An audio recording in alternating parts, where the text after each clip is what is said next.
boa tarde. É com muita satisfação que o programa de pós-graduação em História Comparada, o PPGHC, da UFRJ, inicia sua aula inaugural para o segundo semestre letivo de 2022.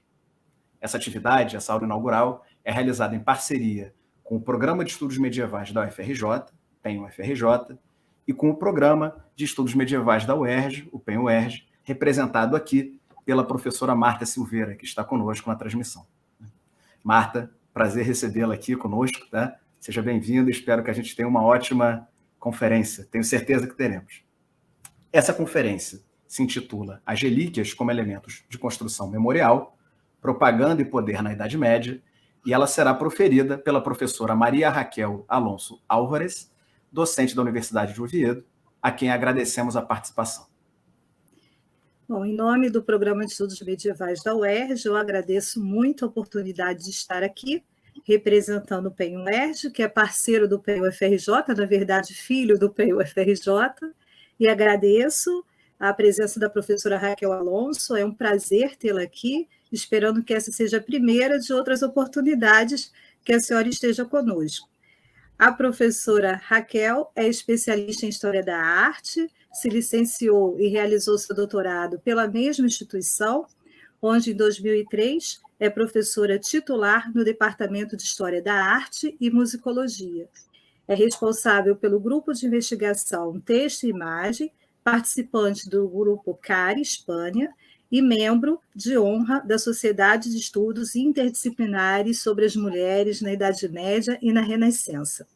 Suas investigações estão vinculadas ainda ao Centro Interuniversitário dos Estudos sobre o Franciscanismo, de Assis, às universidades de Tours e Cambridge, assim como à Escola Prática de Altos Estudos de Paris.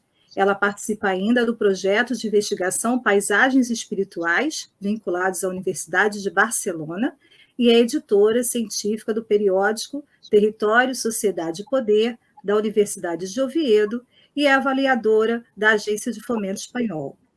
No âmbito dos estudos medievais, as áreas de interesse da convidada abrangem, dentre outros, temas como a ordem cisterciense, o monacato feminino, o episcopado, a liturgia e os panteões reais. Além, claro, das relíquias, assunto a ser abordado na conferência.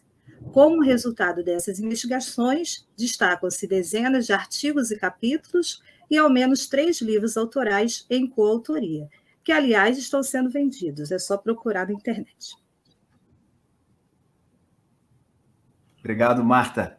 A proposta, então, seguindo aquilo que a TV PEN, o FRJ, costuma fazer, é que a professora Alonso Álvares faça uma conferência de cerca de 40 a 50 minutos, um pouco mais, um pouco menos, e que, na sequência, a gente passe as questões formuladas pela organização do evento, esse evento duplo, e ou algumas questões que a audiência pode trazer. E é importante lembrar que quem estiver assistindo pode escrever questões ao longo de toda a apresentação. Tá? E aí, o tempo estimado todo da atividade fica ao redor de 60 minutos, 1 hora, um pouco mais, um pouco menos.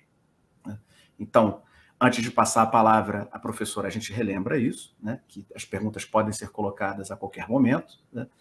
E, em nome do PEN, do PPGHC, de todos aqueles que estão envolvidos com a atividade, com essa aula inaugural, professora Raquel Alonso Álvares, a gente agradece a sua participação nessa aula inaugural, nessa conferência, e passa-lhe a palavra.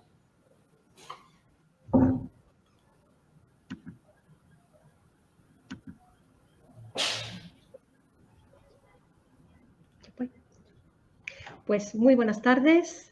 Estoy muy contenta de encontrarme con todos ustedes en Brasil. Comentaba antes con mis colegas de la Universidad de Río de Janeiro que es mi primera vez en América, así que estoy realmente ilusionada y contenta.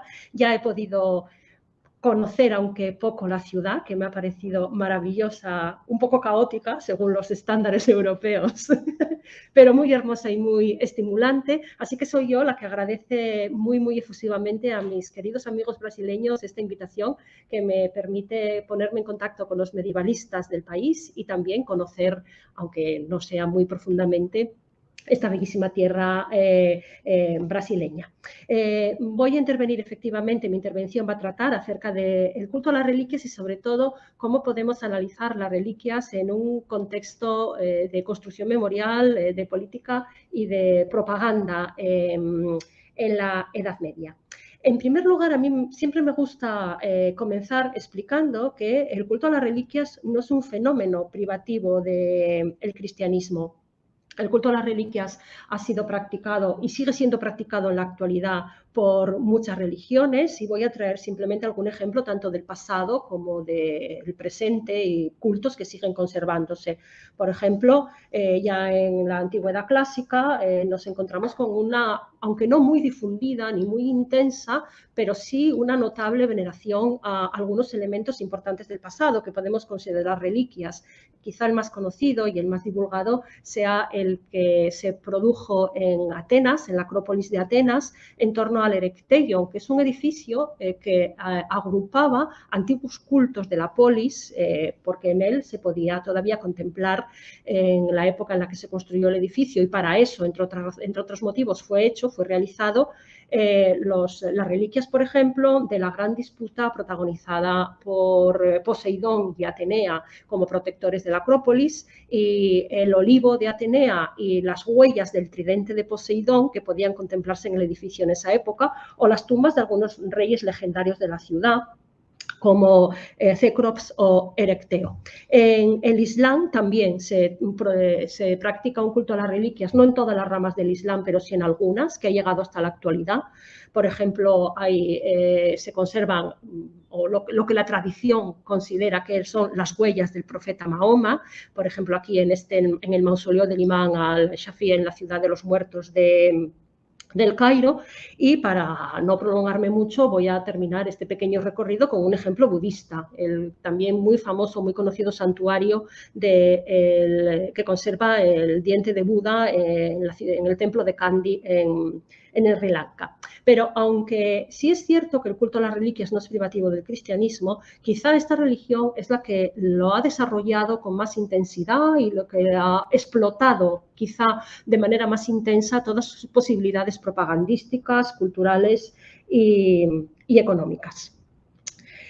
Otro de los aspectos que a mí me gusta destacar es el hecho de que en los últimos años, quizá a partir de los años 70 del siglo XX aproximadamente, han ido transformándose las estrategias y los métodos de investigación al trabajar sobre las reliquias. Esto que he titulado yo las nuevas perspectivas para el estudio del culto a las reliquias. Hay que tener en cuenta que los estudios más antiguos estaban dirigidos, en primer lugar, por los propios eclesiásticos. Es el caso de los, por otra parte, muy interesantes intelectuales del siglo XVIII, agrupados bajo pues, el amparo de los grupos de investigación volandistas o otros grupos religiosos de este tipo. Y luego también nos encontramos con algunos trabajos un tanto sesgados, como veremos a continuación.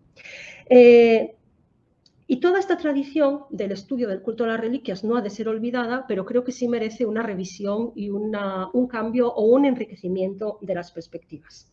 En primer lugar, y este también es un tema creo que controvertido y de cierto interés, en mi opinión, la autenticidad o no de las reliquias no es de importante relevancia para el estudio de las revistas de las reliquias desde una perspectiva histórica, porque a los historiadores, más que si son auténticas o no, que en muchas ocasiones es una polémica absolutamente llamada al fracaso, lo que nos interesa es cómo las reliquias atraen a su alrededor fenómenos culturales, políticos, históricos y propagandísticos. Y esto es la razón por la que para los historiadores es tan relevante y tan importante el análisis de las reliquias y de los comportamientos relacionados con ellos, no solo en la Edad Media, aunque yo como soy medievalista me voy a referir fundamentalmente a este periodo.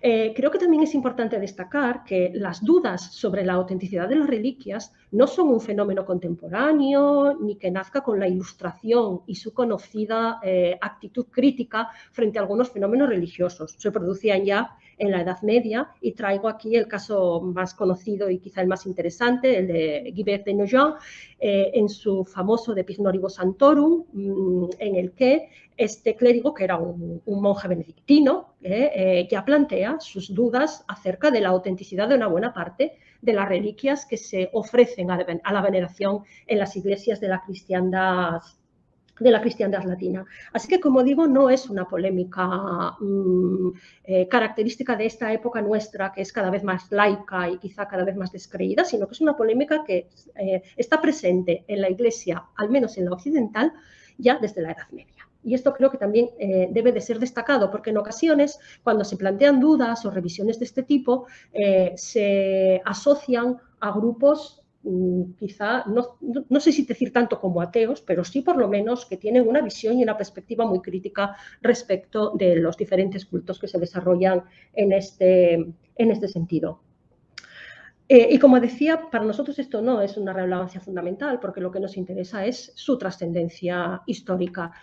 Por poner un ejemplo de mi país, no se podría entender de ninguna manera la importancia de la ciudad de Santiago de Compostela en la Edad Media sin el culto al apóstol Santiago. Esto es algo que no puede separarse de ninguna manera del desarrollo urbanístico, cultural y económico de la ciudad de Santiago.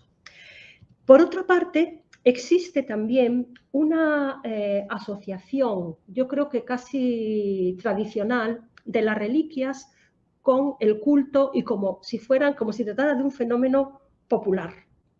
Un fenómeno popular tolerado por las jerarquías más cultas de la Iglesia, casi como algo que tiene que ser consentido porque tiene tanta importancia que no es posible prohibirlo, pero que no agrada demasiado a las jerarquías altas de la Iglesia Católica. Yo creo que la causa de este concepto es fundamentalmente que una buena parte de los investigadores que ya abordaron el culto a las reliquias en época moderna o en época contemporánea formaban parte de tradiciones culturales muy críticas con el fenómeno del culto a las reliquias. Hay que tener en cuenta que aunque yo me refiera en esta intervención al culto a las reliquias en la Edad Media, este no desaparece ni mucho menos con la época moderna. De hecho, es uno de estos elementos que la Contrarreforma, después del Concilio de Trento, retoma y revitaliza espectacularmente, como muchos otros aspectos de la religiosidad medieval. Y eso ha producido, yo creo, que se haya identificado con el catolicismo más militante y el catolicismo más propio de los países con una mayoría aplastante católica, especialmente Francia, Italia y España, o los reinos hispánicos en esta época.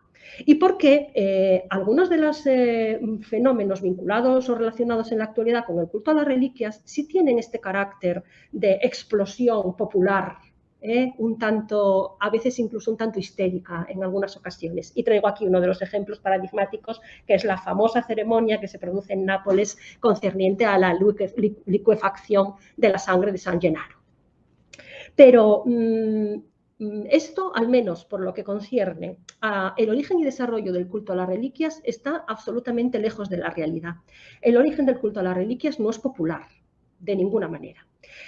Y ya se planteó una crítica a partir de los años 70, especialmente gracias, aunque haya otros ejemplos, estos los voy a destacar porque creo que han sido los más influyentes, gracias a dos grandes obras. La primera de Patrick Gary, Furta Sacra, robos de reliquias en los años centrales de la Edad Media, de 1978, y en segundo lugar el bellísimo libro de Peter Brown, El culto de los santos, de 1981. Y aquí estos dos historiadores ya plantean los vínculos del culto a las reliquias desde la antigüedad tardía, especialmente en el caso de Peter Brown, que es especialista en la antigüedad tardía, con las élites tanto laicas como clericales.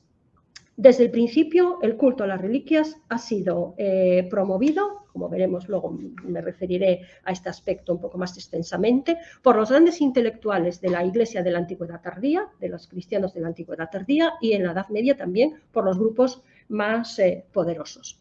Por otra parte, el estudio del culto a las reliquias también se ha... Sí, no quisiera olvidarme. Y además, en este tipo de estudios se ha producido una estrategia semejante a otra línea de investigación que concierne a los exvotos, es decir, los objetos que se entregan a instituciones religiosas como ruego o como intento de obtener curaciones o favores de determinado tipo. También muy despreciados en la investigación tradicional y que al calor de estas nuevas tendencias se han ido también reactualizando. Y aquí traigo un ejemplo de una capilla que está en la ciudad en la que yo vivo, para que se vea que es una cosa que no tiene por qué afectar a grandes santuarios, sino que puede también detectarse en edificios tan humildes como esta capilla de Nuestra Señora de la Providencia de Gijón, a la que vemos aquí en una procesión popular con un grupo de fieles, además vestidos con la indumentaria tradicional asturiana, y en la que todavía en la actualidad, porque estas fotos las hice yo misma hace creo que un par de años, todavía en la actualidad se pueden encontrar estos objetos, estos elementos que se entregan rogando por la curación o por obtener un favor determinado, los famosos esvotos. Y esto que puede parecernos desde nuestro punto de vista intelectual quizá un poco incluso ridículo o propio de personas incultas, sin embargo creo que no resiste este carácter crítico o este carácter un poco cínico una revisión, porque en la Capilla de la Providencia está especializada en los ruegos por los niños pequeños y creo que nadie puede dejar de emocionarse cuando ve los juguetes, los zapatitos de los niños que se dejan, porque a todos nos viene a la cabeza las ilusiones, los temores y la tristeza que se esconde detrás de todos estos comportamientos. Pues también estos aspectos, no exactamente se trata del culto a las reliquias, pero estos comportamientos semejantes también están siendo objetos ahora mismo de una revisión muy interesante que se beneficia de la nueva perspectiva antropológica que está registrándose ya en los estudios de historia del arte y los objetos de cultura material.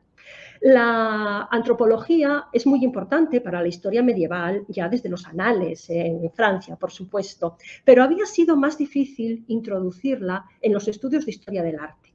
Porque la historia del arte tradicional, según fue definida en la estética entre los siglos XVIII y XIX, se basa en la creencia de que hay un determinado conjunto de objetos que tienen una categoría estética y que los coloca aparte de los objetos, por así decir, no estéticos. Todo esto también se está revisando al calor de la cultura visual, que ha intentado realizar una desaparición de la jerarquía. Según la cultura visual, no existen objetos más importantes porque sean bellos y otros menos importantes porque no sean bellos, sino que todos ellos deben de ser objeto de análisis con los mismos métodos. Y esto ha también favorecido que la antropología se introduzca en este tipo de estudios y ha revitalizado extraordinariamente el estudio del culto a las reliquias. Aquí quisiera destacar un par de obras. Antropología de la imagen de Hans Belting, que es ya un clásico de los vínculos entre la historia del arte y la antropología, y sobre todo el muy sugerente libro de David Friedberg, El poder de las imágenes, en el que en una buena parte del libro se dedica a establecer canales de comunicación entre obras con contenido o con carácter estético y no, comunicando y poniendo en relación los esbotos tan sencillos como estos que yo he proyectado en la Capilla de la Providencia con obras de arte que estamos acostumbrados a analizar desde un punto de vista exclusivamente estético, pero que muchas veces tenían la misma función. En época moderna especialmente hay un amplísimo catálogo de obras realizadas y pintadas como agradecimiento por un favor, como agradecimiento por una curación, obras a veces de pintores o de artistas tan importantes como Philippe de Champagne, sin ir más lejos. Y esto ha revitalizado de manera muy interesante, creo, el estudio del culto a las reliquias. Y ya para terminar con este pequeño balance, me gustaría también destacar dos obras, quizá no tan llamativamente renovadoras, pero que también han introducido otras perspectivas en el culto a las reliquias. Están las reliquias, objetos, cultos y símbolos que son las actas de un congreso dirigido por Vossocky y Helvetius, y uno de mis libros preferidos, creo que injustamente poco apreciado, de Chiara Mercury, Corona di Cristo, Corona di Re, que trata sobre el contexto de la organización del culto alrededor de la corona de espinas en la Santa Capilla de París, promovido por Luis IX de Francia, y todas las complejísimas connotaciones litúrgicas, visuales, arquitectónicas y artísticas. Sobre esto también volveré, aunque sea brevemente. Bueno, pues con todas estas transformaciones tan vitales y creo que tan sugerentes, se está produciendo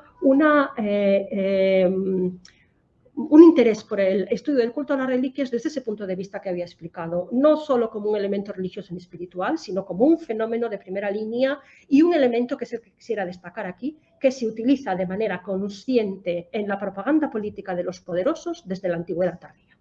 Como decía antes, los intelectuales del cristianismo de esta época, todos ellos son partidarios del culto a las reliquias. Por ejemplo, tenía aquí el epígrafe, el culto a las reliquias en la antigüedad tardía. Por ejemplo, Agustín de Hipona, que es un santo de la Iglesia y un padre de la Iglesia, pero no debemos olvidar que es un notable intelectual neoplatónico. O Ambrosio de Milán, que es uno quizá de los más relevantes desde este punto de vista. Ambrosio de Milán, en el sermón que pronunció con ocasión de la muerte del emperador Teodosio, en De Obitu Theodosi, desarrolla por primera vez la leyenda que atribuye a Helena, a Santa Helena, la inventio de la cruz de Cristo en el Calvario.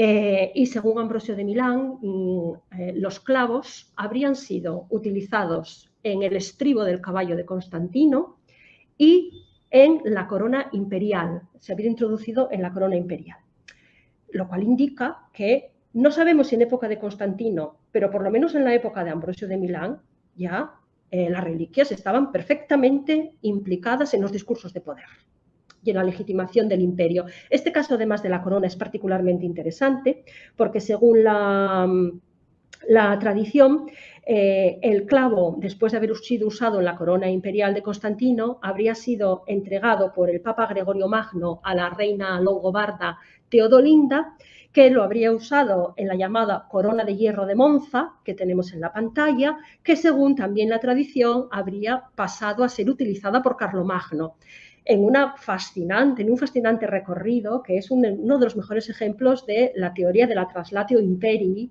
de esta conexión entre el Imperio Romano y el Imperio de Carlomagno, del rey de los francos, también partiendo de este elemento vinculado a las reliquias. Y también en las obras de Ambrosio de Milán aparecen las reliquias como protectoras de las ciudades frente a los enemigos, una cuestión sobre la que también luego volveré. Constantino, como decía antes, es uno de los primeros o de los más importantes emperadores, el primer cristiano, de los emperadores que reivindican o que utilizan los restos sagrados como legitimadores del imperio y como legitimadores del poder. Y el ejemplo del Santo Sepulcro, no por muy conocido, creo que es menos importante destacar. La ciudad antigua de Jerusalén, donde se encontraban los lugares vinculados a la vida y la pasión de Cristo, había sido destruida en el curso de la Primera Guerra Judeo-Romana.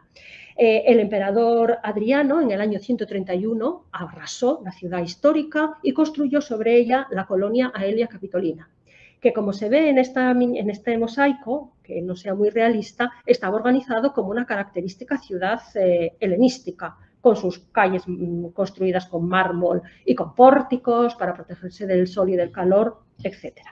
Va a ser Constantino, el emperador Constantino, el que recupere la ciudad de Jerusalén como un elemento correspondiente a los santos lugares, al volver a destruir la parte correspondiente a la colonia Aelia Capitolina que estaba ocultando el Santo Sepulcro y construyendo el complejo o promoviendo la construcción del complejo, que es uno de los más importantes y de los más significativos de la cristiandad, porque en él se reúne la rotonda de la Anástasis, es decir, el Santo Sepulcro y el lugar de la resurrección, el Calvario, y también la llamada Capilla de Santa Helena, que sería este espacio en el que, según la leyenda y según la tradición, la madre de Constantino habría localizado la Veracruz. Así que, como se ve ya, el primer emperador cristiano utiliza las reliquias y los santos lugares como elemento de poder y prestigio. Y esto no va a dejar de incrementarse en la cristiandad griega de esta época, tanto en la antigüedad tardía como luego en el Imperio bizantino. Voy a poner simplemente unos breves ejemplos. En esta época empieza a desarrollarse, aunque se consolidará a partir del siglo VI, una ceremonia que se conoce como el Circuitus Murorum, en el curso del cual se produce la ostentatio, la exposición de una reliquia, con una procesión que va recorriendo los muros de las ciudades para protegerla de los invasores. Es una costumbre que aparece en Constantinopla y en Apamea, en primer lugar. Y aquí, aunque esta representación sea más tardía, nos encontraríamos con la ciudad de Constantinopla, con esta ostentatio, que además en este caso es el Santo Mandilion, la famosa reliquia de Edesa. Las reliquias van a ser también objeto de ceremonias inspiradas en las ceremonias imperiales, que es también algo, como sabemos, muy frecuente en el cristianismo. Una buena parte del culto cristiano de la gran época, de la época de desarrollo y de esplendor y de la época en la que ya es una religión que empieza a convertirse en la oficial del imperio, está inspirado en el culto imperial. De la misma manera que los emperadores, cuando llegaban a una ciudad nueva, entraban en ella con una ceremonia que se conoce como el Adventus, que en el curso de la cual se producía una procesión muy solemne, también las reliquias se introducen en las ciudades de esta manera. Esta es la representación en la famosa placa de Treveris de el Adventus. Aquí está la caja con las reliquias, no sé si se ve bien, la arqueta con las reliquias, y este grupo entrando en la ciudad para dirigirse a la iglesia en la que van a ser depositadas. Esto sería la ciudad de Constantinopla. La verdad es que la placa de Treveris tiene el problema de su datación muy problemática, muy complicada, porque se han propuesto cronologías nada más y nada menos que de los siglos V y XI, y 9, pero bueno, en todo caso sabemos que es una costumbre inspirada en las ceremonias imperiales y que se aplica también a las reliquias. Esto también se relaciona con el interés de los emperadores bizantinos, o mejor, de los emperadores orientales, particularmente a partir de Constancio II, con la acumulación de reliquias en Constantinopla. Constantinopla no es una ciudad con una colección importante de reliquias, como podía ser Éfeso o Alejandría. Y los emperadores, especialmente a partir de Constancio II, van a intentar acumular reliquias en Constantinopla, obviamente porque conciben que esto les da prestigio y es un elemento de poder y de prestigio imperial. Y es a partir de esta época cuando empiezan a llegar los restos de los apóstoles, que van a ser depositados en la iglesia de los santos apóstoles, u otros objetos incluso veterotestamentarios, como la vara de Moisés, que además desempeña un papel importantísimo en algunas ceremonias imperiales de estas que conducían a los emperadores del palacio a Santa Sofía, antes de cambiar el emplazamiento del palacio del emperador. Si nos trasladamos a la Alta Edad Media, en este caso ya en la cristiandad latina, veremos que el fenómeno no disminuye, sino que seguimos encontrándolo vigoroso y, por tanto, vamos a ver cómo las reliquias se utilizan en estos discursos de poder.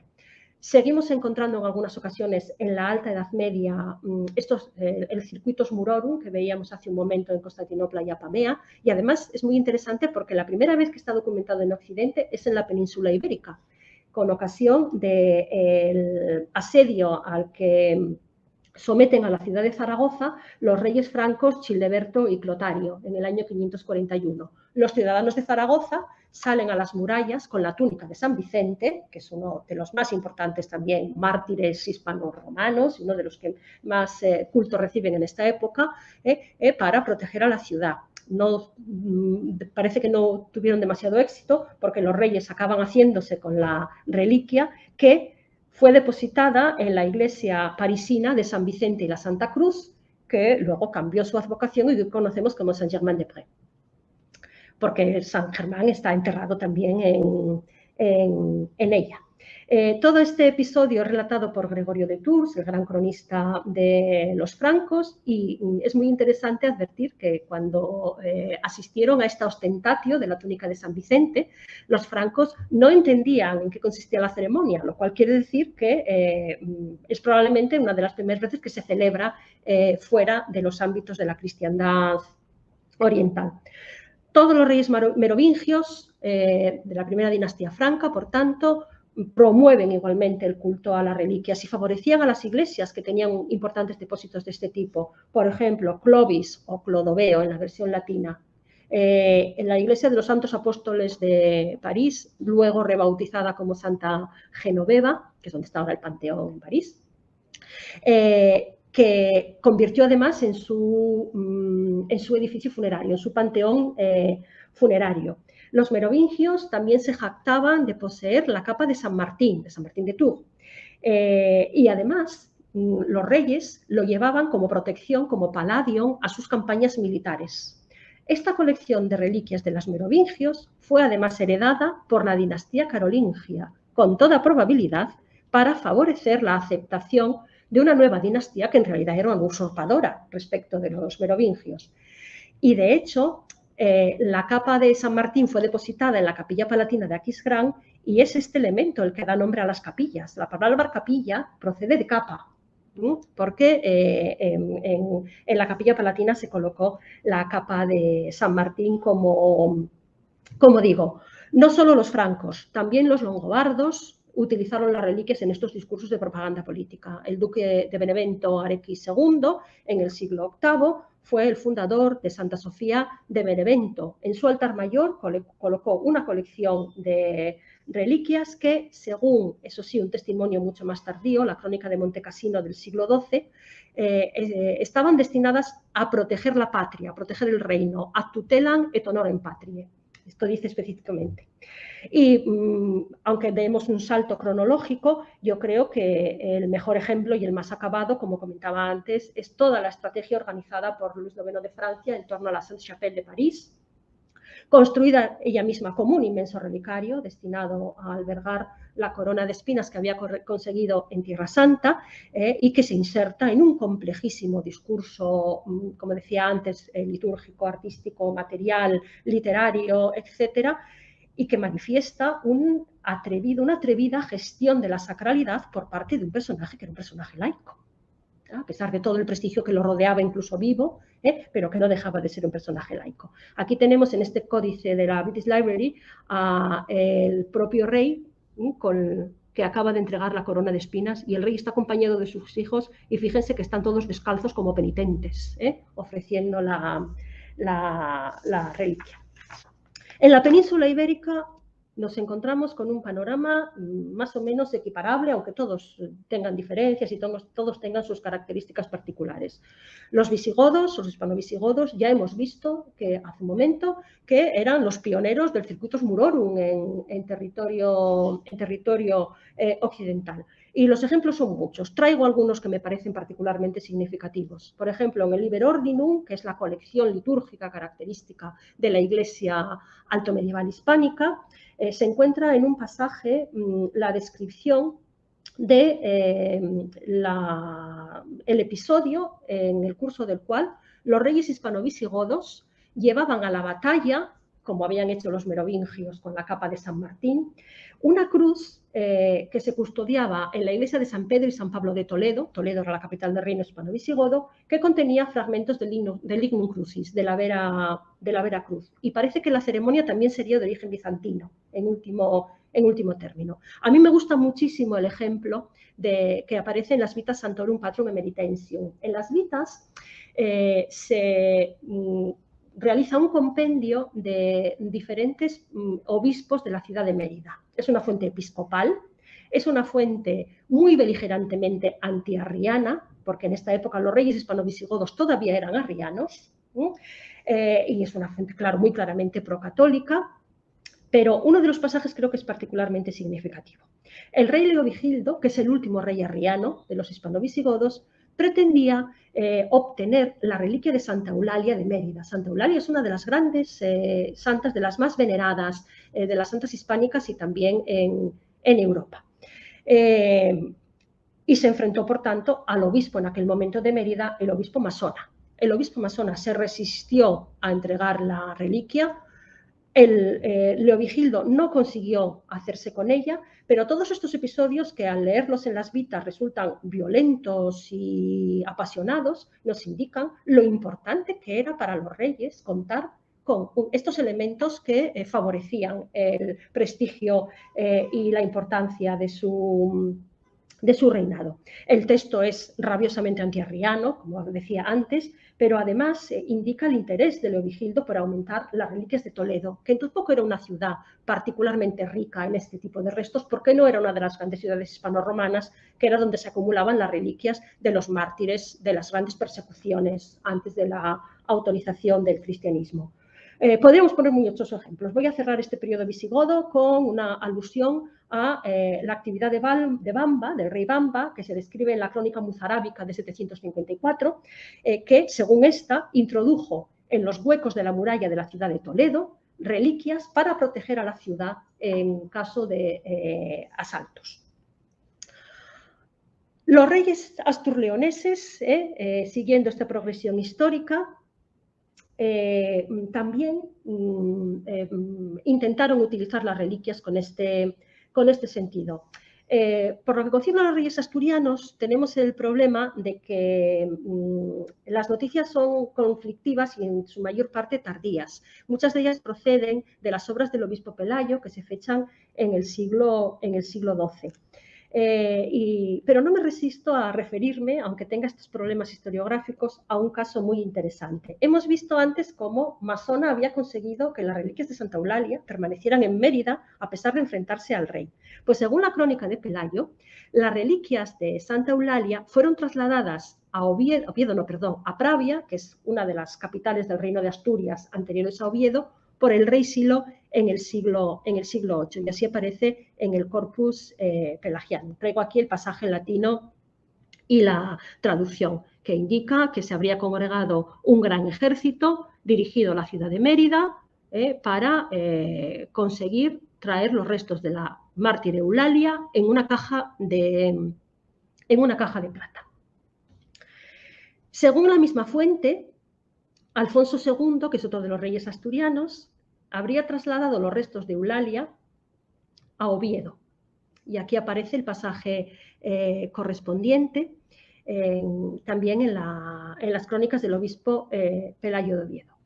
Lamento decir que historiográficamente resulta absolutamente imposible dar crédito a este traslado, entre otras cosas, porque en el calendario de Córdoba del 961, obra del obispo Recemundo de Elvira, el sepulcro de Santa Eulalia todavía se coloca en Mérida. Sepulcrum eius est in emerita. Sin embargo, todavía se conserva en la actualidad en la capilla de Santa Eulalia la caja islámica que se considera que contiene los restos de la santa, lo que se conoce como la arqueta de Santa Eulalia. Es una bella obra musulmana, es muy frecuente que estas piezas se utilicen como relicarios, aunque sean paganas por su belleza, simplemente. Y podemos fechar esta pieza aproximadamente entre finales del siglo X y principios del siglo XI, si atendemos a estos paralelos que he traído aquí muy resumidamente, la Píxide de Almugira y la Arqueta de Leire. Así que es imposible que esto corresponda ni a época de Silo ni a época de Alfonso II, que son reyes anteriores a este periodo. Pero sí podemos suponer que quizá entre finales del siglo entre finales del siglo X y principios del siglo XI se hayan traído estos restos o los que se consideraban que podían ser los restos de Santa Eulalia. Y de hecho, Santa Eulalia sigue siendo la patrona de la diócesis de Oviedo y su fiesta se celebra todos los años con gran pompa en la catedral. Así que, sea cierto o no la translatio, la cosa es que Santa Eulalia tuvo éxito en su supuesto nuevo destino. Lo que sí podemos tener claro y podemos tener casi la seguridad es que los reyes asturianos participaron en la difusión del culto a Santiago, el gran patrón de Hispania, como todo el mundo sabe.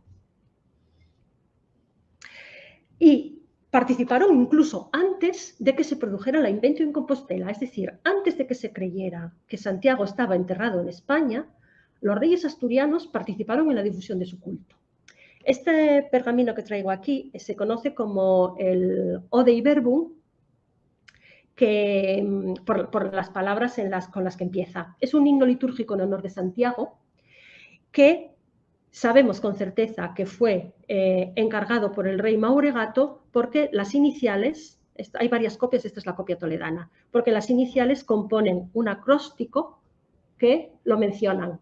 No puedo leerlo porque lo tengo tapado por el rótulo de las diapositivas, pero es algo así como oh, Rey de Reyes, que es Dios, protege a Mauregato y a su pueblo y así. O sea que sabemos con certeza que ya antes de la Inventio en Compostela, los reyes favorecieron el culto a Santiago y el definitivo impulsor debió de ser Alfonso II, que aparece ya en la Concordia de Antaltares, aunque sea un documento algo tardío, como el que promovió el culto a Santiago y a su tumba. Y según la tradición, en época de Alfonso II habría sido descubierta la tumba de Santiago. Aquí traigo una representación incluida en el Tumbo A de Santiago de Compostela en el siglo XII, en el que encontramos al obispo Teodomiro, el obispo de Iria Flavia en la época en la que se produjo la supuesta inventio de Santiago, ante la tumba del apóstol. Y todo el relato legendario del hallazgo, de la inventio de la tumba de Santiago en Compostela se vincula y se relaciona desde el principio con los reyes de Asturias. Así que, como vemos, también los reyes asturianos, aunque tengamos esas dificultades cronológicas en el caso de los restos de Santa Eulalia, en el caso de Santiago, por ejemplo, podemos aceptar de manera razonable que fueron protagonistas en la difusión y en la importancia del culto al apóstol. Los reyes de León continuaron esta dinámica y como el tiempo es limitado, voy a poner simplemente un ejemplo. Los reyes Fernando I y Sancha de León impulsaron extraordinariamente el culto a San Isidoro de Sevilla. Es un caso muy interesante este, porque en realidad, y esto se explica en las crónicas de la época, en realidad la misión diplomática enviada por los reyes a Sevilla no tenía encomendada inicialmente la translatio de los cultos de Isidoro. Su intención primigenia era llevar a León los restos de las santas Justa y Rufina. Justa y Rufina eran dos de estas santas hispano-romanas, mártires, que son siempre las más prestigiosas en esta época. Isidoro de Sevilla es un personaje que no había recibido prácticamente culto porque se le consideraba lo que en realidad era un intelectual, que era en realidad lo que era Isidoro de Sevilla. Lo que sucede es que según se puede, esto no se dice explícitamente en las fuentes, pero según se puede deducir o leer entre líneas, cuando llegaron los diplomáticos a recoger los restos de las santas, el rey musulmán de Sevilla se negó absolutamente a desprender a la ciudad de estos restos importantes, lo cual demuestra que para algunos de los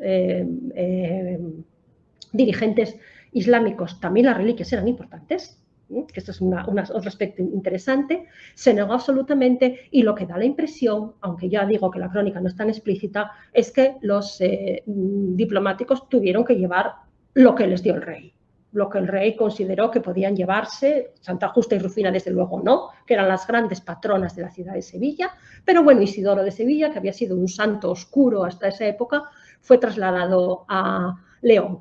Y Fernando y Sancha lo convirtieron en un santo dinástico, en un santo asociado al poder del reino. Y es esta la razón por la que Isidoro de Sevilla es un santo venerado en la actualidad. Hasta esta época era un santo prácticamente desconocido, que desde luego no aparecía en los calendarios europeos y no se podía encontrar en otros lugares.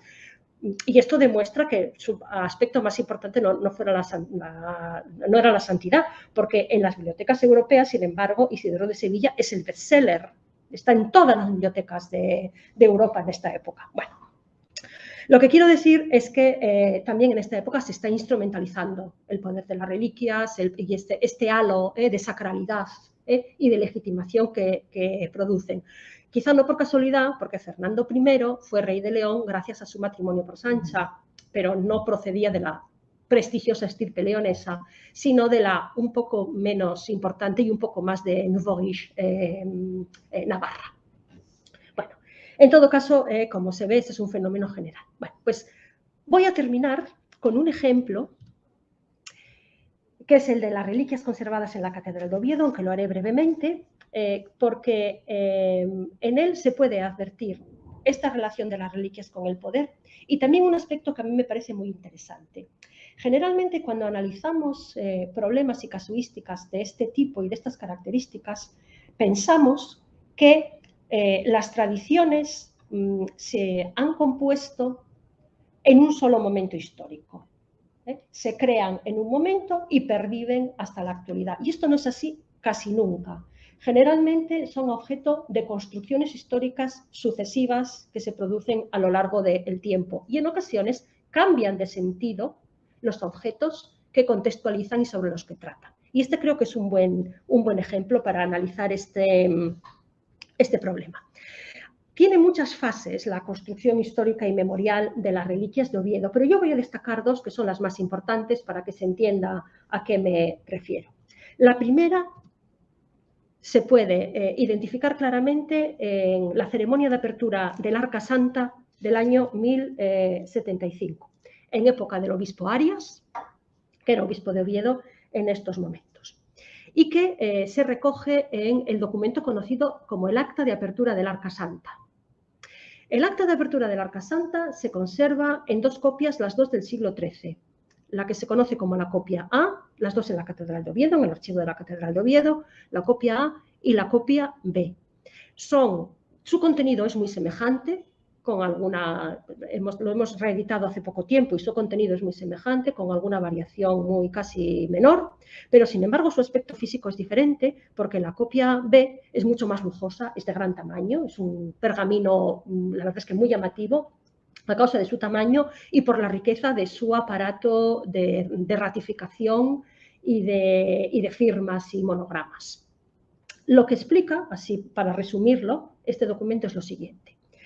En el año 1075, en tiempo de Cuaresma, se habrían reunido en la Catedral de Oviedo una asamblea brillantísima que estaría compuesta, como digo resumiendo, por el rey Alfonso VI, sus hermanas, destacándose especialmente el papel de la infanta Urraca, que es además una de las personas más poderosas del reino en estos momentos, un grupo de aristócratas muy importante también, el obispo de Oviedo, por supuesto, los obispos de otras sedes importantes del reino, algunos abades. Toda esta asamblea se habría reunido en Oviedo con la intención de proceder a la apertura de un gran relicario que es el que conocemos en la actualidad como el Arca Santa.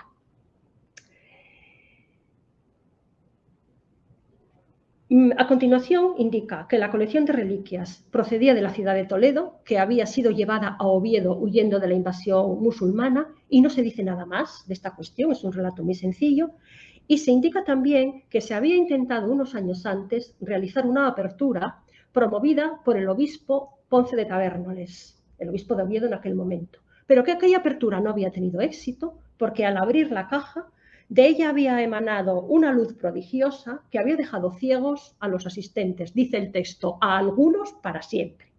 Y esto no porque el obispo fuera indigno, porque se le considera un varón digno y virtuoso, sino probablemente para contraponerlo a la apertura que se describe en el acta de 1075, que para nuestra sorpresa no está promovida por el obispo, sino por el rey Alfonso VI.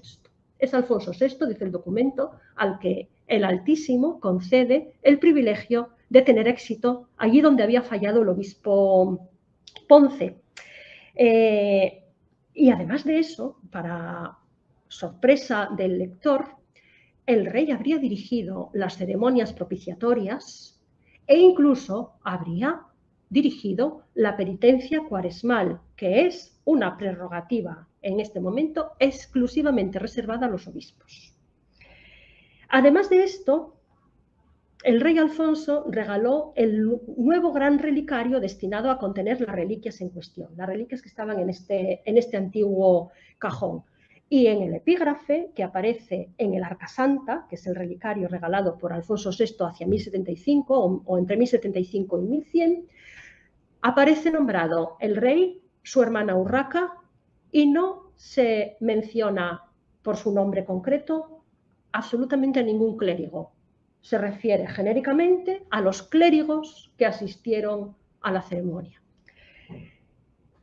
¿Por qué motivo se concentra de esta manera toda la iniciativa y toda la complejidad de la ceremonia del Arca Santa en torno al monarca? Bueno, pues en primer lugar porque Alfonso VI era un monarca extremadamente poderoso en el contexto de la época.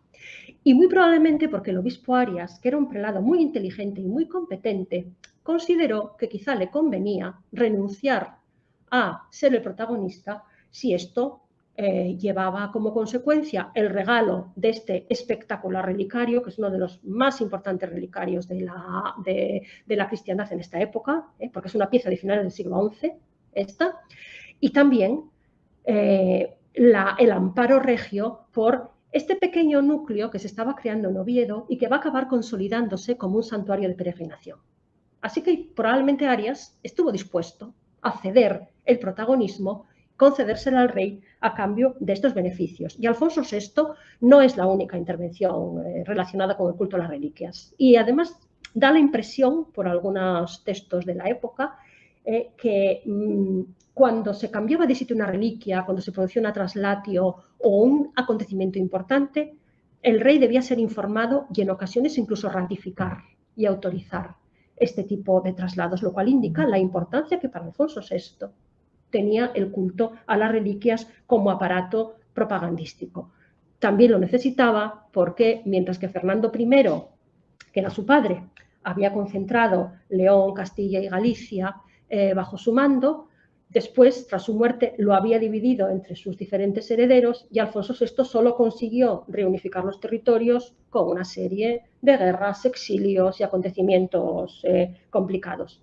Cuando se producen crisis, parece que las reliquias vuelven al primer plano. Sin embargo, los obispos del siglo XII ya no están tan dispuestos a concederle al rey la prioridad ni el liderazgo en estas estrategias. Esta es el frontal, del Arca Santa y esta es la tapa, con esta bella representación de la crucifixión. Bueno, en el siglo XII, como decía, los prelados ovetenses ya no parecen estar tan dispuestos a ceder el liderazgo en la gestión de la sacralidad que confieren las reliquias. Y nos encontramos con una transformación muy notable de las tradiciones vinculadas con las reliquias de Oviedo. En primer lugar, el protagonismo de Alfonso VI desaparece absolutamente y cede el campo a Alfonso II. ¿Por qué se prefiere a Alfonso II que a Alfonso VI? Yo creo que es muy sencillo, porque Alfonso VI es un rey prácticamente contemporáneo a estos acontecimientos, es el que manda, es el que tiene el poder. Y Alfonso II es un rey de una remota localización histórica, muchos siglos anterior, que puede utilizarse muy fácilmente en discursos reivindicativos y de propaganda episcopal. Teniendo en cuenta además que Oviedo había sido la capital del reino asturiano, que había perdido esa importancia a medida que avanzaba la Reconquista y los núcleos de poder se iban trasladando hacia el sur, y que se había sentido amenazada incluso por algunas otras sedes episcopales más antiguas que Oviedo, como Mérida, por ejemplo, o Braga, que durante mucho tiempo habían perdido protagonista porque estaban en manos islámicas, pero que a partir del fines del siglo XI vuelven a territorio cristiano y empiezan a reivindicar su antigua tradición. Entonces, en este contexto de crisis, los obispos ovetenses y todos los intelectuales alrededor de este mundo empiezan ya a no considerar tan conveniente que se ceda el campo al rey Alfonso VI y buscan un monarca que no sea incómodo, que sea más práctico a la hora de gestionar este tipo de estrategias. Y, por ejemplo, si vemos la historia silense, que es una crónica del siglo XII, nos encontramos ya con el protagonismo que adquiere Alfonso II. Por lo demás, el rey Alfonso II, como tuviese castidad de alma y cuerpo, Alfonso II se le conoce como Alfonso II el Casto, mereció obtener del Señor un arca conteniendo diversas reliquias de santos, que es el Arca Santa. Y además empieza ya a plantear que ya recibe peregrinos. Fue colocado en una cámara, que es la que conocemos ahora como la Cámara Santa, donde en lugar más excelso fuese adorada por los fieles, lo cual ya indica un cierto culto peregrinatorio. Si en la historia silense aparece, esta es la Cámara Santa, con el Arca Santa, aquí en el medio.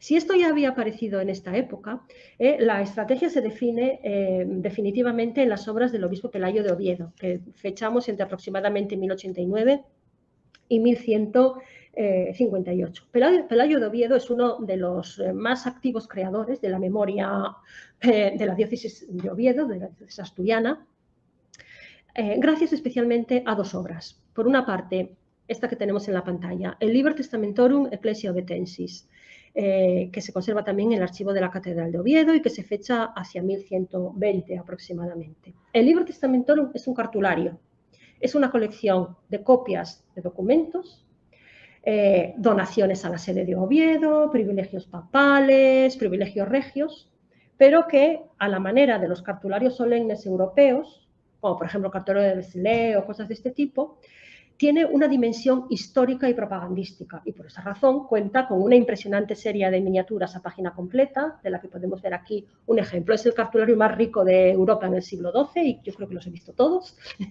y tiene esa función de propaganda política. Y aquí aparece representado Alfonso II adorando al Arca Santa, sin importarle el anacronismo de que en realidad el Arca Santa, como la conocemos en la actualidad, es una donación de Alfonso VI. Muchos siglos posterior. Aquí en el libro, y aquí está la nueva historia del Arca Santa, que aparece aquí, que se inicia aquí, que adquiere dimensiones completamente legendarias. Frente al sencillo relato de 1075 que indica que habría huido la colección de Toledo para recalar en Oviedo, aquí se inicia la andadura del Arca Santa en Jerusalén, habría sido llevado a través del norte de África, huyendo de diferentes episodios bélicos, para acabar en la península ibérica, luego en Toledo y luego al final en Oviedo. Y aquí es donde se consolida la leyenda del Arca Santa, que todavía los guías turísticos explican en la Catedral de Oviedo a los visitantes actuales.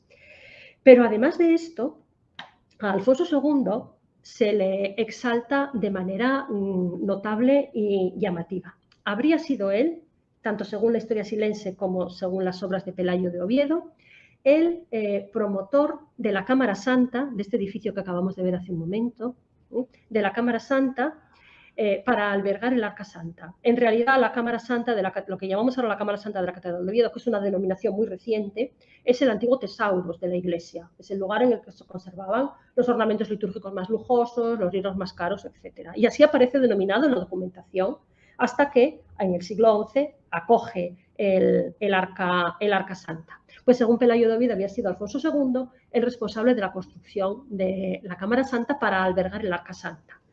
Y lo habría hecho, según el cronista, como si se tratara de un nuevo Salomón, comparando el Arca Santa con el Arca de la Alianza, puesto que, según este texto, el Arca Santa habría permanecido en territorio asturiano al que habría llegado huyendo de la invasión musulmana, in tabernaculis, en tiendas de campaña, como el Arca de la Alianza antes de la construcción del templo. Y esto lo dice explícitamente. Y Alfonso II, como un nuevo Salomón, se encargó de construir el edificio que la albergaría. Y, de hecho, Alfonso II se convierte a partir de este momento en el centro de la propaganda episcopal ovetense, porque, como decía antes, es un rey de época remota que puede ser objeto de una tradición incluso legendaria y que, si me permiten la expresión, no molesta. Es tan antiguo que no puede amenazar el poder episcopal. Y a los obispos les ofrece la ventaja de que pueden utilizarlo o pueden utilizar el prestigio del antiguo reino de Asturias en su discurso político en esta época que, como decía antes, es una época de crisis. Bueno, también aparecen otras obras de Pelayo de Oviedo en el Corpus Pelagianum, pero como son prácticamente equivalentes, pues podemos prescindir de esta cuestión. Así que, como decía antes, en esta intervención lo que he intentado es explicar de qué manera se pueden utilizar las reliquias en contextos de investigación medievalista modernos y actualizados perfectamente, gracias a estos pioneros a los que me refería y esta gran corriente de renovación en la investigación. De qué manera se insertan de un modo decidido y claro en los discursos del poder, tanto clerical como laico, que creo que esto ha de ser destacado, y cómo todas estas tradiciones no son tradiciones monolíticas. Son objetos de construcciones históricas que van creando la memoria de los centros, de las instituciones que se benefician de ellas y que muy frecuentemente las crean en un contexto, como decía, de creación memorial que podemos localizar en toda la Europa latina, en toda la cristiandad latina y, por supuesto, también en los reinos cristianos de la península ibérica que he querido ejemplificar a través del que mejor conozco, que es el caso de las reliquias de Oviedo. Por mi parte, nada más. Muchísimas gracias por la atención y espero que les haya resultado interesante.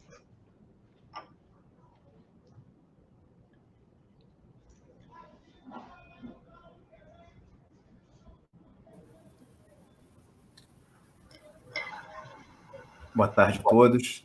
Bom, professora, Olá, muito obrigado pela palestra, pela conferência. Tá? E a gente agora, conforme combinado, a gente passa as questões. Né?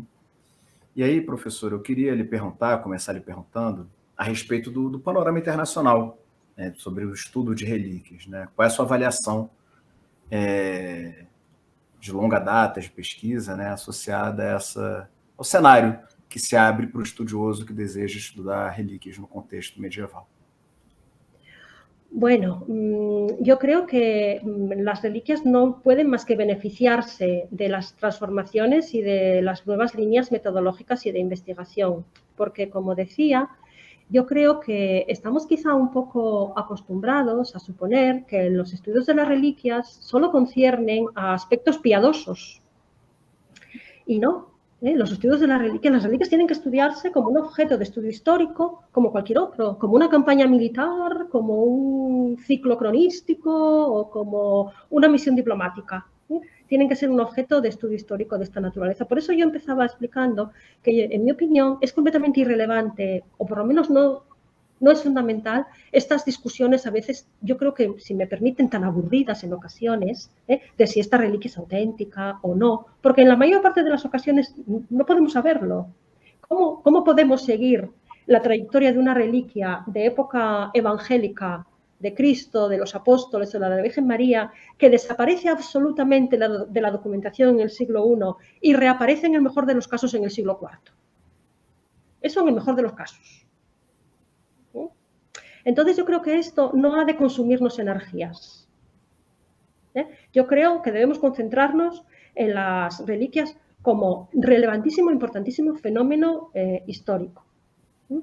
Y, de hecho, en la Edad Media se está planteando de esta manera, pero también, afortunadamente, en época moderna, porque, como antes decía, son un elemento fundamental para el catolicismo que lucha contra la reforma protestante, para el catolicismo contrarreformista. Y yo creo que para los historiadores esa es la perspectiva que nos puede aportar um panorama mais interessante e mais relevante. Bom, professora, a gente agradece muito a sua aula, fantástica a sua palestra. Realmente deu uma ideia muito diferente para a gente de como pensar a questão das relíquias, né? Como fontes históricas com toda a sua riqueza.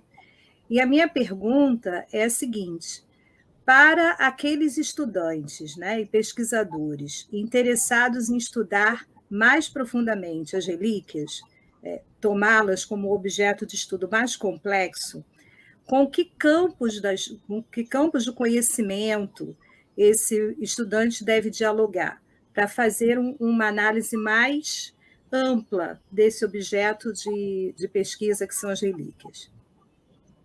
Bueno, aparte de los campos tradicionales que practicamos, creo que todos los historiadores, la historia de los objetos, de los artefactos, la cultura visual, etcétera, yo creo que, y algo intenté explicar en la intervención, yo creo que una de las disciplinas que pueden aportarnos elementos más sugerentes es quizá la antropología. porque, como decía antes, las reliquias son objetos incómodos, en cierta manera, para los historiadores, porque participan de diferentes esferas. Por una parte, una reliquia es en sí un elemento que no tiene objetivamente ningún valor. Es un fragmento de un hueso, un fragmento de una vestidura, un poco de sangre, un poco de leche supuestamente de la Virgen María, y estos son objetos, el polvo de las sandalias del apóstol tal, son objetos que no solo no tienen valor, sino que en ocasiones son incluso desagradables. Claro. Pero, sin embargo, los más importantes están contenidos en relicarios. Y los relicarios sí son objetos suntuosos y valiosos. Entonces, por eso digo que están un poco a medio camino. Los relicarios son objetos tradicionalmente estudiados por los historiadores del arte, pero que contienen estos elementos que tienen un valor espiritual para los creyentes, pero que no tienen un valor objetivo material. Y por eso creo que resultan muy apropiadas para estudiar desde el punto de vista antropológico al que me refería antes, es decir, considerando que en ocasiones, no siempre, porque yo soy historiadora del arte y yo no creo que todos los objetos sean iguales. Eso lo tengo que dejar claro. Y además, afortunadamente, en los últimos tiempos sí se está recuperando una cierta perspectiva histórico-artística.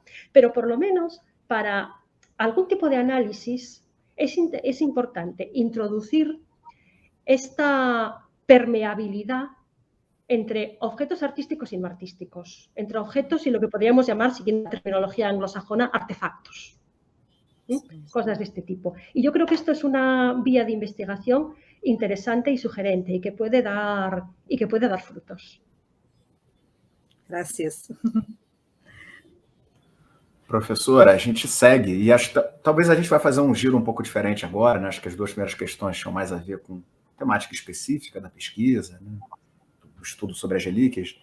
A gente agora pensa em fazer aqui rapidamente um debate mais direto sobre a inserção do intelectual, do historiador, do medievalista espanhol no seu contexto mais amplo, né? E aí, se possível, a gente queria te ouvir falar um pouco sobre como você enxerga, né, a inserção dos medievalistas espanhóis no debate público mais amplo do país, né? Os debates políticos, as implicações que a história medieval tem, né, na correlação com o debate político. Uy, es una pregunta interesante y difícil. Sí. Y complicada de responder. Bueno, todos sabemos que la Edad Media es la época favorita de la propaganda política que utiliza elementos históricos, porque ya desde el siglo XIX y la historiografía romántica se consideró esta especie de época fundacional de los pueblos, quiera decir esto lo que quiera decir, o quiera decir algo o nada, o poco. Entonces, claro, la Edad Media, a nadie se le ocurre cimentar la propaganda nacionalista, yo qué sé, sobre el siglo XVII, no sé por qué. Siempre se plantea sobre la tradición medieval. Y claro, eso hace que los historiadores nos encontremos siempre en un terreno pantanoso, en un terreno complicado y resbaladizo. En primer lugar, no debe de ser difícil introducirse en estos discursos históricos de manera, digo históricos políticos, de manera más o menos fanática, porque todo esto produce beneficios. Si un poder político crea, yo qué sé, esto lo estoy inventando, no estoy poniendo ningún ejemplo concreto, pero vamos a poner por caso un poder político, en España una comunidad autónoma o un ayuntamiento o el propio Estado plantee el premio para la investigación en historia que se refiera al origen de la nación española. Entonces, no es difícil que algunos colegas caigan en la tentación de aprovechar el tirón, porque además los historiadores, no sé los brasileños, pero los españoles tampoco es que nademos en oro ni en dinero, ¿no? Sí. Creo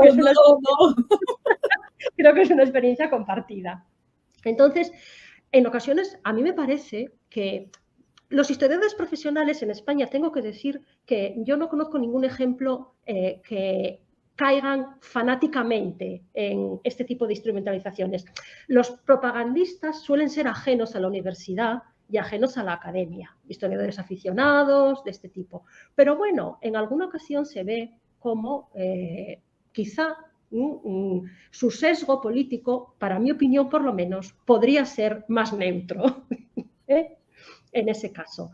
Y yo creo que eso es grave, porque en estos tiempos de irracionalidad y en estos tiempos tan absurdos, bueno, tan absurdos no como casi todos, pero bueno, en estos tiempos en los que parece que se polariza tanto el discurso y o estás conmigo o estás contra mí, o eres un patriota o eres un traidor, todo este discurso que ya creo que muchos creíamos superado, radical, los profesionales no debemos contribuir, en mi opinión, a este fenómeno.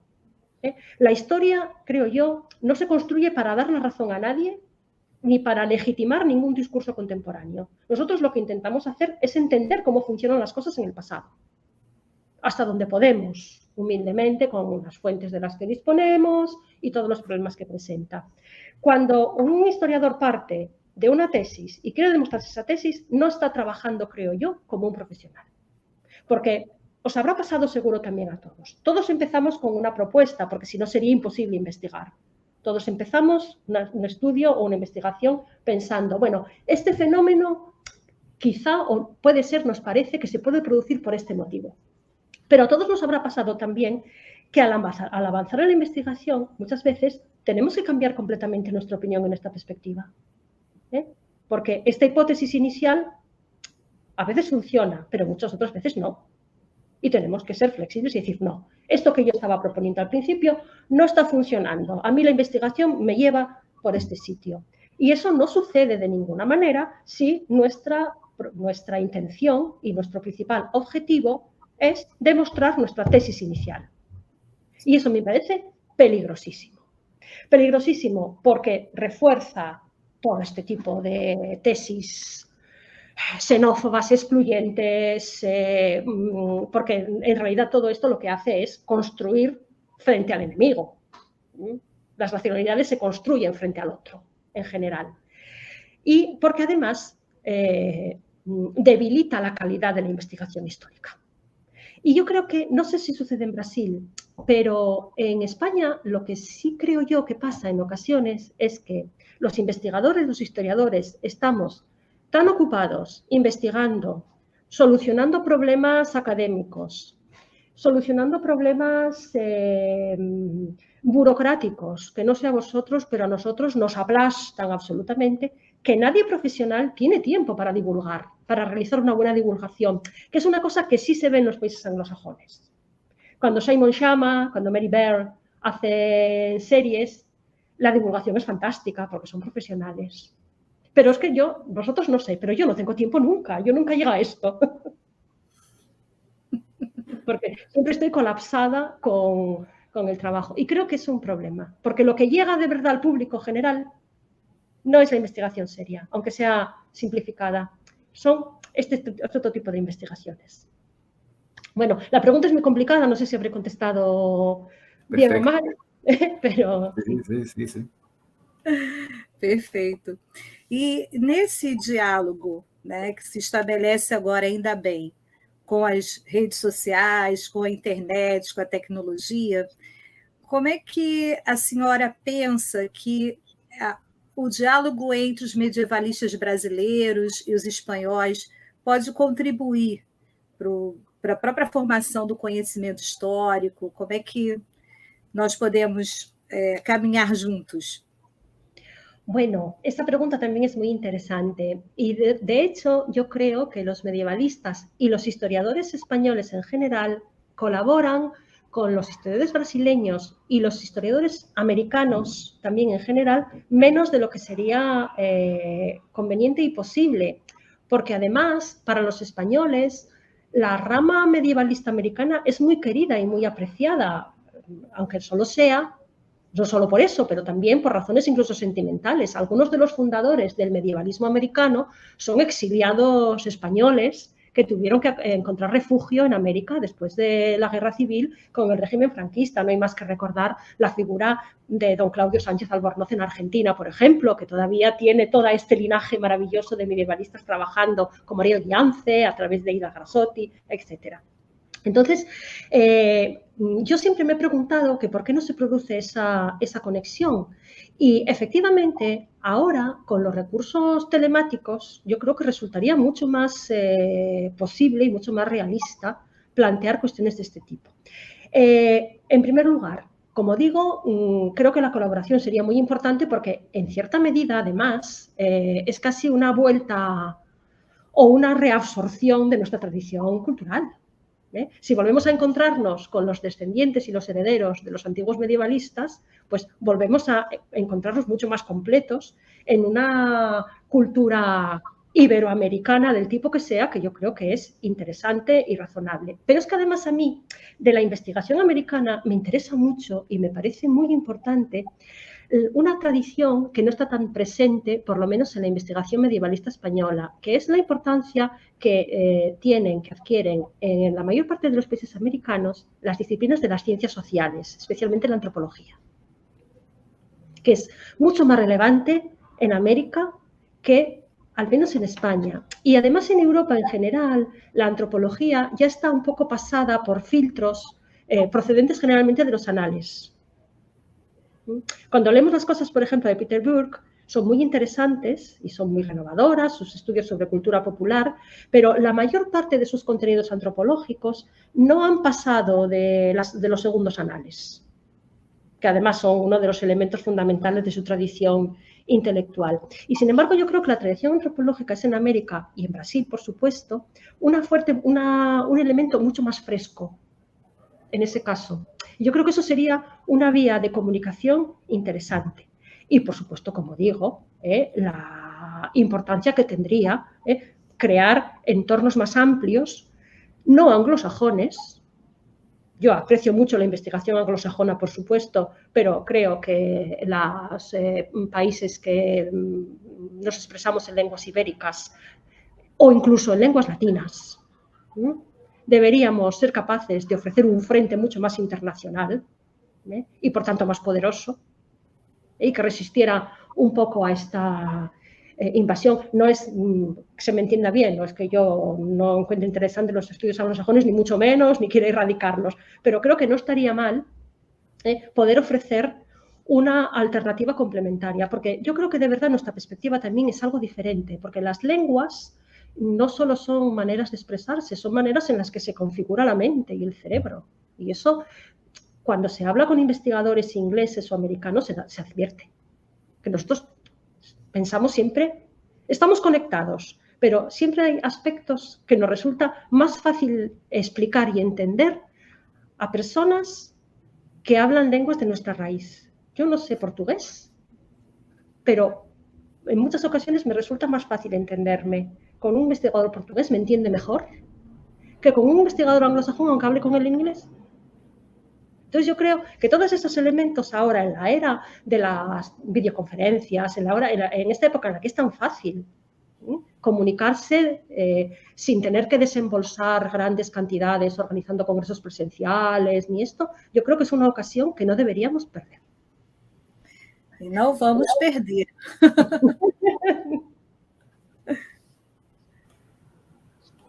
Professora, você gostaria de falar algumas palavras finais antes da gente iniciar o processo de encerramento? No, yo creo que por mi parte he intentado explicar, aunque sea resumidamente, mi oposición. He agradecido mucho las preguntas, que me parecen muy sugerentes y muy complementarias e interesantes. Así que, si os parece, podemos pasar a las preguntas del público o lo que a vosotros os parezca conveniente. Perfeito, perfeito. Então, vamos buscar aqui as questões. Olha, temos muitos colegas queridos aqui conosco, né? Professora Andréia, professora Leila, professor Ariel. Saludos para todos. Está nos assistindo desde a Argentina. Professora Renata também está aqui conosco. Né? Olá, Renata. Temos um agradecimento especial a fazer, eu acho importante, né, Marta? A Rose. Rosiane, muito obrigada. A Rosiane está conosco diretamente aqui, ao vivo, ela está no bastidor do evento. É o nosso Lombardi da vez, quando ela brinca no foro, hoje ela é o Lombardi da vez. Junto com a Raquel, ajudou imensamente, continua ajudando a gente a fazer a transmissão. Né? Foi um desafio logístico aqui que a gente não teria conseguido superar sem a ajuda da Rose. E aí a gente tem uma questão, então, o Ismael incluiu uma questão aqui para a gente fazer, e na sequência, depois dessa questão do Ismael, acho que a gente pode partir, sim, para o encerramento. Então, o Ismael pergunta, tá? Vou projetar aqui para a gente ver. Muito obrigado, Ismael. Ele agradece a aula, né? E pergunta se é possível que a senhora fale um pouco mais a respeito de outros tipos de objetos, além das relíquias, que foram e são ainda utilizados para a construção de memória relacionada à santidade, relacionada ao tema do cristianismo. ¿Sí? Bueno, sí, hay muchos casos de construcción memorial concentrados o que utilizan objetos antiguos de diferente tipo. Por ejemplo, que me acuerde yo así sobre la marcha de uno. Hay un caso muy interesante que es el que se organiza en el santuario francés de la Santa Fe de Conques, que conserva los restos de Santa Fe, por eso tiene esta advocación, y una serie de elementos ligados legendariamente al emperador Carlomagno también, y que en realidad son de épocas diferentes. Y se utilizan para intentar demostrar la prioridad de la abadía de Santa Fe de Conques, del monasterio de Conques, respecto de los otros monasterios del reino. Y se insertan en un panorama semejante al que hemos visto en Oviedo, por ejemplo. Objetos antiguos, objetos sagrados, que son objeto de nuevos discursos históricos, de recontextualizaciones históricas. Y esto es muy interesante en el caso de Saint-Denis, de la abadía de tal.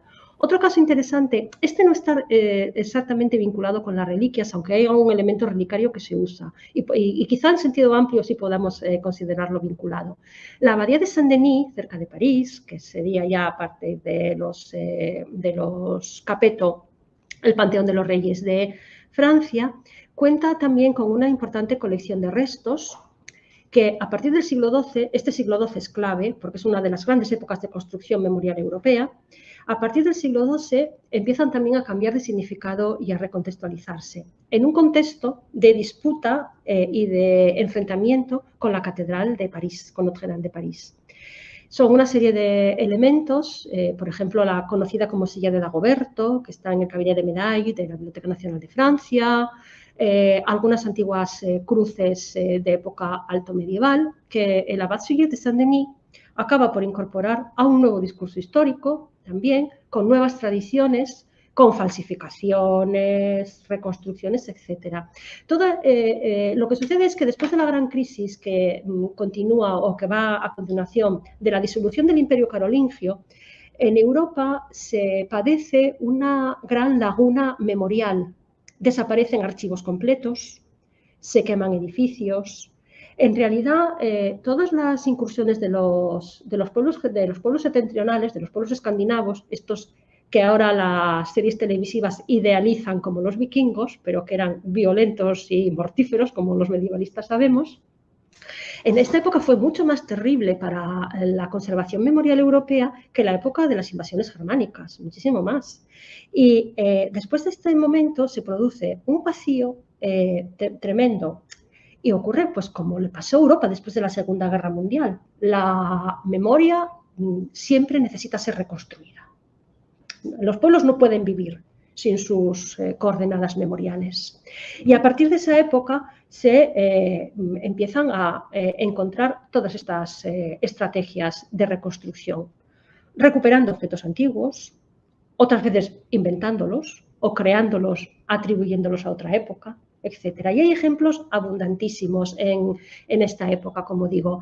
Estos casos de Saint-Denis y de Conques son quizá los mejores estudiados, y en la península ibérica, además del caso obetense al que me acabo de referir, nos podemos encontrar también con estrategias de este tipo en Toledo. Lo que pasa es que Toledo todavía está a falta de investigación en este aspecto, en Santiago de Compostela, que es otro de los grandes centros de creación memorial, e incluso en León. Yo creo que es un tema que todavía va a dar frutos muy importantes en el futuro, por lo menos por lo que concierne a los estudios ibéricos. Perfeito. Bom, acho que a gente pode encerrar agora. Professora, muito obrigado. A gente agradece a você pela exposição. pela resposta às questões. São muitas as felicitações, enfim, a participação dos colegas, enfim, tá bem interessante o debate aqui. E a gente queria agradecer mesmo pela sua presença conosco nessa aula inaugural, no formato remoto, no formato diferente, né, que vem se consolidando por conta até de coisas que a professora mencionou, né, enfim, existe uma facilidade em transmissões agora e o PPGHC agradece a sua disponibilidade a participar conosco. A temática das relíquias é indiscutivelmente de grande relevância no Brasil, nos estudos medievais, no debate público, mas não só no Brasil, também junto aos vizinhos da América e para além da América. E a gente tem certeza que a sua fala, a sua contribuição amplia o debate, o interesse, chama a reflexão do público, em geral, tanto acadêmico quanto fora do âmbito acadêmico, né? Então, muito obrigado, né? E vou passar a palavra a Marta, antes da gente encerrar. Professora, muito obrigada mesmo pela sua presença. Boas-vindas cariocas para a senhora. Volte sempre. Nossa cidade é caótica, mas é bonita. E a gente tem muito prazer em receber todos aqui, né? Principalmente aqueles que vêm contribuir muito, né, para aumentar, para ampliar o diálogo, né, na formação do conhecimento e principalmente para conversar sobre Idade Média, pesquisar a Idade Média, que é aquilo que a gente gosta de fazer. Aqui a gente também fica preso numa burocracia, a gente também fica preso na falta de recursos, mas, assim como lá na Espanha, damos o jeito de continuar a produzir. E para o público, gente, quem quiser adquirir os livros da professora Raquel, inclusive um que ela fez em coautoria com a professora Renata, que está aqui no chat, tem na Amazon, tá? É só procurar lá, que vocês podem adquirir os livros e aprender um pouco mais sobre a pesquisa que as professoras têm desenvolvido aí ao longo da sua trajetória. Mais uma vez, muito obrigada, professora. Obrigada, Paulo, por ter permitido, né, a gente estar aqui e estamos aí sempre para ampliar ao máximo possível a nossa rede de trabalhos. Obrigada. Perfeito. Marta, muito obrigado. Soy yo la que agradece muchísimo esta posibilidad de entrar en contacto con los investigadores brasileños. Estoy contentísima y encantada y cualquier colaboración futura, pues por mi parte estaré encantada de realizarla. Muchísimas gracias a los colegas que ya empiezo a considerar amigos. Gracias a todos. Claro, claro. Com certeza, graças. Professora Raquel e professora Marta, desculpa, só um pequeno adendo aqui. Temos mais uma questão que eu acho que a gente pode encerrar de fato, né? Pergunta do nosso colega Ariel, né? Ele agradece, então eu vou projetar aqui. Ele agradece a excelente exposição e pergunta a respeito do vínculo relíquia, relicário, conteúdo e continente, no reemprego dos arquétipos muçulmanos para conservar relíquias cristãs. A gente queria, se possível, também falar um pouquinho disso. Hola, Ariel. Que es un amigo muy querido también, Ariel. Hola.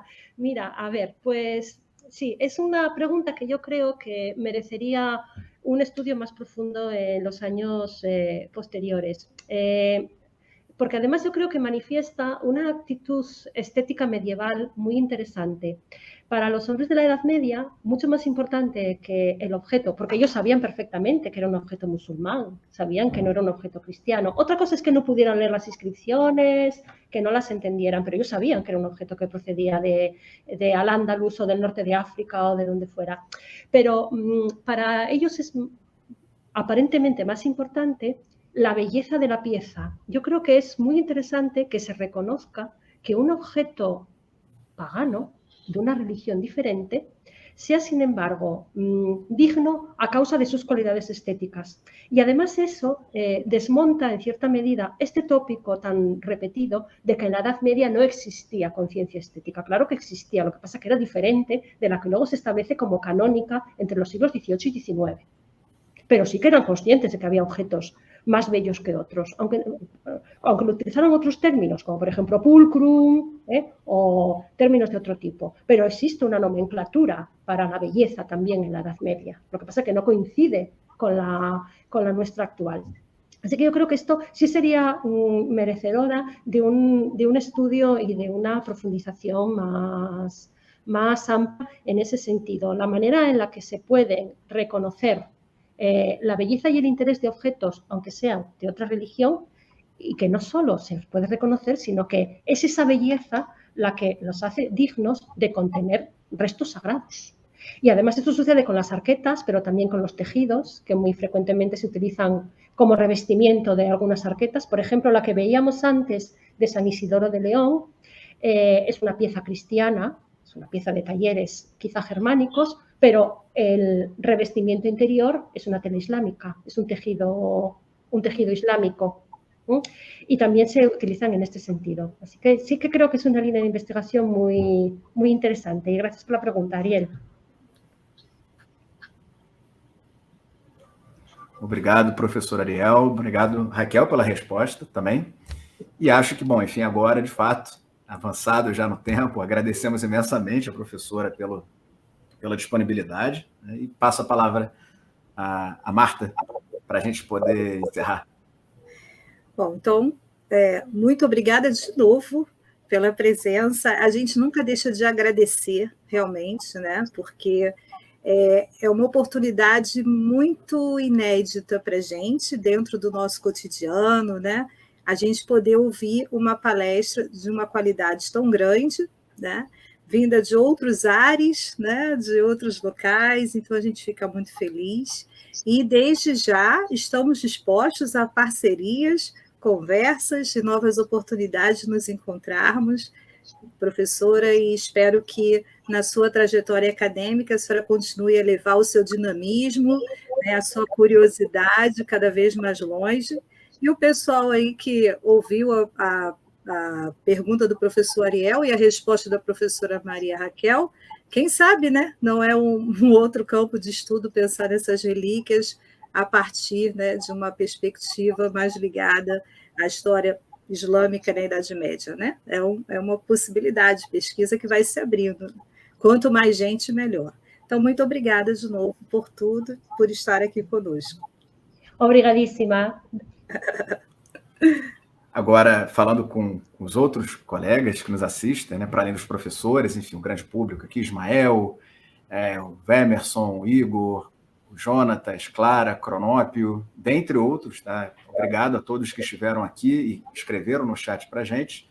A todos que nos assistem, o PPGHC agradece a presença remota, lembra aos interessados no estudo medieval que acompanhem o conteúdo tanto da TV PEN UFRJ quanto da TV PEN UERJ, enfim, os muitos canais que o PEN UERJ divulga, Foro Medieval, a Távola, dentre tantos outros, né? Sigam as nossas redes, né? E, se possível, é claro, também ativem as notificações, sigam o programa e programa de pós e os PENs, digamos assim, nas redes sociais e acompanhem a homepage do PEN também. A todos uma ótima tarde, um bom final de semana e até a próxima. Tchau, tchau. Tchau.